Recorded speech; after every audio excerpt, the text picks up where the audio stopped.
All right, everybody, welcome to the Confederate Cemetery in San Antonio, Texas.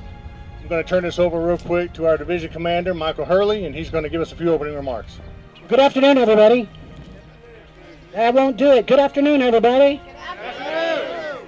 Hey, we are so glad you're here. As your division commander, I want to thank the men who have made up the color guard, those who are going to be a part of the rifle salute, and of course the ladies that perform my favorite part of our ceremony, outside of James' wonderful lesson, which will be our Black Rose ceremony. Truly, our OCR makes the ceremonies, in my mind, so special.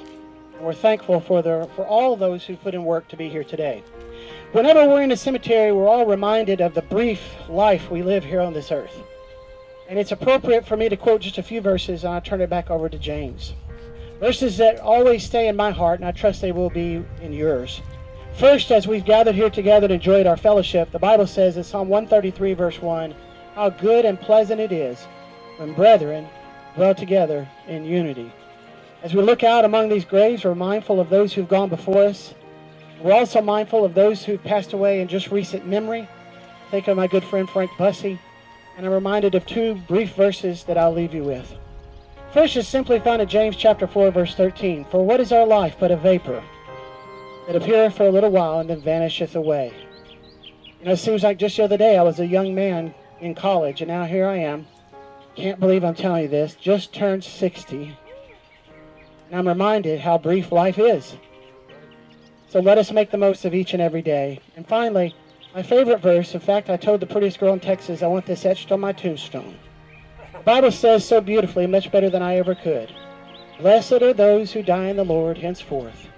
Yea, saith the Spirit, they shall rest from their labors, and their deeds do follow them. Revelation 14:13. I'm looking forward to a day when I can rest from my labors. Because I've been working my whole life, no different than each of you. And even if you are retired, I promise you, you have been busy working. It's the very nature. We're going to eat and we're going to have a home, roof over our heads. It requires labor and hard work.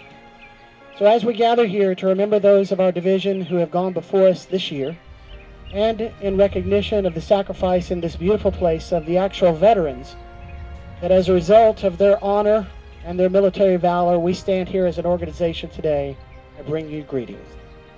So I will start off with a verse from Proverbs 22:28, which says, remove not the ancient landmark which our fathers have set. Well, with that being said, all over this country, Confederate landmarks have been removed. Schools, streets, and now even military bases that were named for Confederates have been renamed. In many cases, for people we have no clue who they are. Confederate graves have been dug up and relocated. That's a good thing that Texas law forbids that and requires that the family members of the deceased be notified before buried remains can be touched. Imagine this. In this beautiful cemetery where we stand and sit here today, there are over 900 buried here.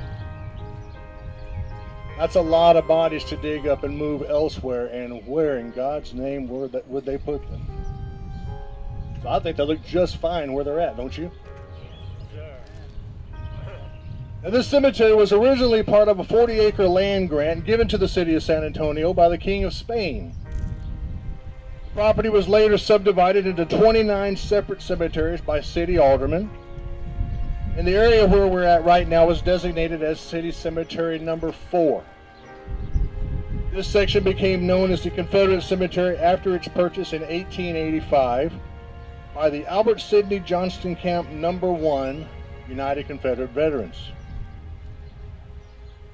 Now, among the 900 marked graves in this cemetery, there are veterans of both sides of the war between the states, the Indian Wars, World War I, World War II, and their respective family members laid next to them. But for our purposes today, we'll concentrate on the Confederate veterans. Of the 900, 230 of the souls buried here are Confederate veterans. 188 enlisted soldiers and 42 officers. each with their own individual, unique stories. We could be here for the next several days if I told you all 230 of them, so I will not do that. I don't know them all, that's a good thing. Of the 188 enlisted soldiers, 155 of them were just lowly privates. But you know as well as I do, those 155 saw a lot of action during the war. Also of the 230 Confederate veterans, 170 of them were Texans. Now the oldest Confederate grave in the cemetery is that of James Mayo Wells, who was a private with the Labadie Rifles of the Washington County Infantry. And he was buried here in 1862.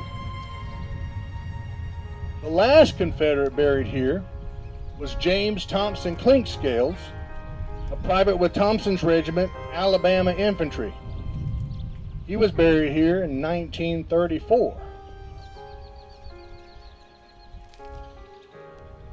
There's several other prominent Confederate veterans buried here, including one Confederate sailor, Godfrey Patterson.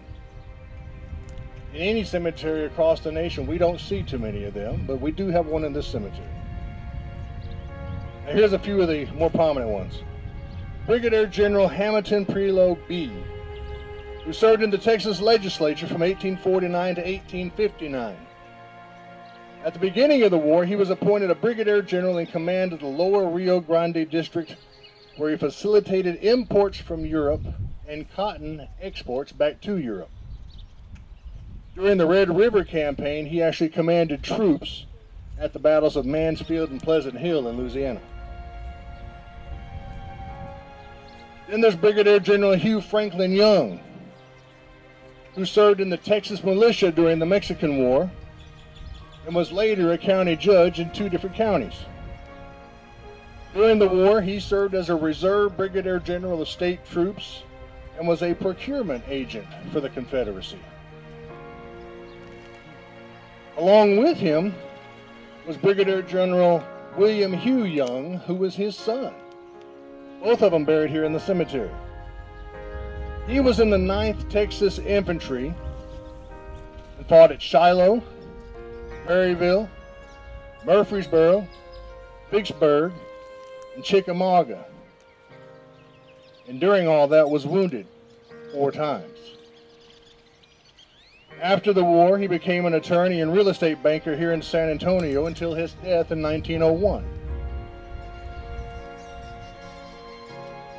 Colonel George Wyeth Baylor was a cavalry officer under General Albert Sidney Johnston at Shiloh, where, as you probably know, is where we lost General Johnston.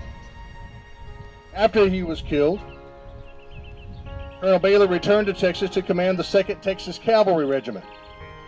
During the Red River Campaign, he led them at the battles of Mansfield and Pleasant Hill. After the war, Baylor joined the Texas Rangers and was later elected to the Texas House of Representatives.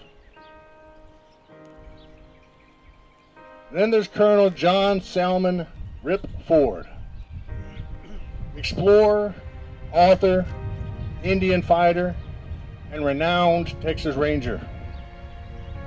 He was in charge of the Confederate troops at the Battle of Palmito Ranch, the last official battle of the war between the states near Brownsville, Texas. After the war, he moved to Brownsville and later was elected the mayor. From 1876 to 1879, he served in the Texas Senate. So although I've named only but a few, you can see that there's some very famous soldiers buried here. But there's even more that other than maybe to their own families were not really famous at all. But the one thing they had in common is that they all stood up for what they believed, and they left their homes to fight an invading Northern army. All of these men are heroes, and they all deserve to be honored as such. We will at this time do a memorial ceremony in which we will call out all of the names of those we've lost this past year, since last year's reunion,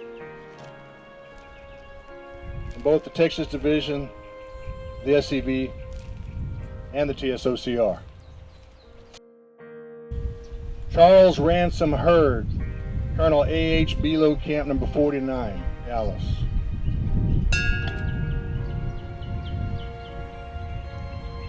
William Addison Nash, also from the Colonel A.H. Below, Camp Number 49 in Dallas.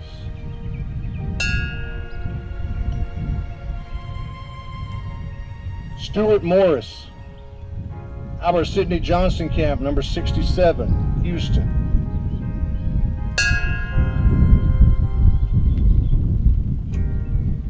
Dennis David Brand, Captain James P. Douglas Camp Number 124, Tyler.